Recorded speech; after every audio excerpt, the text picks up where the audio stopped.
আসসালামু আলাইকুম। আমি এখন বিলে যাব। আমার বাড়ির পাশে হচ্ছে বিল আছে। তো বিলের সৌন্দর্য আপনাদেরকে এখন দেখাবো। তো আমার সাথে থাকুন। তো আমি অলরেডি চলে যাচ্ছি বিলেতে। এখানে এই দিকে হচ্ছে জমিত আছে। এমন পানি হয় একবারে সব মাটি টাটি একবারে শেষ হয়ে গেছে, কিন্তু মেলা সুন্দর সুন্দর নতুন ঘাস বাড়াছে গরু ছাগলের জন্য। দেখেন নিচে কি পরিমাণ পানি জমা হয়ে আছে। এগুলা নিচে এটা হচ্ছে ডুবে যায়। আর উপরে পানি ওভাবে কোনোদিনও আমি উপরে দেখিনি। আর এই যে পিচ্ছি বড়শি বানাচ্ছে, ছোটর যা কাম তাই করেছে। দেখেন বিলের কত সুন্দর, একদম নম্র প্রাকৃতিক পরিবেশ। অনেক সুন্দর সুন্দর ঘাস।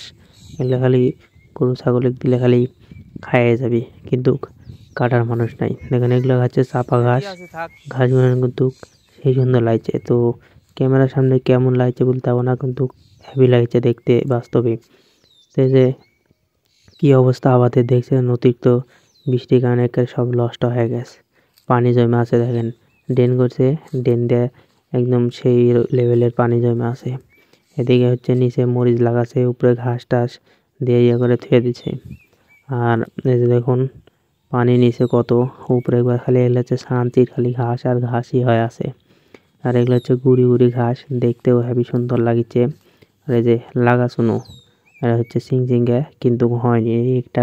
একটা দুটা গাছ হয়ে আছে, আর বাদ বাকি গাছ সব নষ্ট হয়ে গেছে। আমি এখনো ওটি বসে আছে, কি যে করছে, মনে হয় বড়শি বানাচ্ছে। সরু সালের কাজ বড়শি বানানা। দেখেন কিভাবে পানি জমে আছে। এগুলা পানি আর মাটি খাইতেই পারছে না, এত অতিরিক্ত পানি। তো ভিডিও যদি ভালো লাগে একটা লাইক দিয়ে দেন। আমি বেশিরভাগ গ্রামের ভিডিও করি। গ্রামের ভিডিও যার পছন্দ একটু লাইক দিয়ে দেন। আসসালামু আলাইকুম।